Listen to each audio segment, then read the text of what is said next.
Deciding between Mint Mobile and Metro Byte Mobile can be tough, so let's break down which budget-friendly carrier might be right for you. First, understand that both Mint and Metro actually use the exact same network mobiles. This means coverage and basic network performance will be nearly identical in most areas. The biggest difference starts with how you pay. Mint Mobile saves you money by having you prepay for service in multi-month blocks €3, 6, or 12 months upfront. The longer you commit, the lower your monthly cost gets.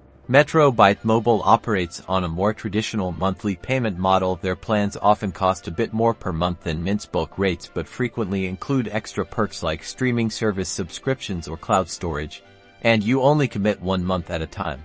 It's also important to consider data priority. Metro, being T-Mobile's own prepaid brand, generally gets slightly higher priority on the network than Mint Mobile and MVNO. This means during times of heavy network congestion, Metro users might experience slightly faster data speeds. Think about support. Mint Mobile is primarily online-based, handling customer service through their app and website. Metro offers the option of visiting thousands of physical retail stores for in-person assistance or device purchases. So, the best choice depends on you. If locking in the absolute lowest price by paying upfront for months works for you, and you're fine with online support, Mint Mobile is likely your winner.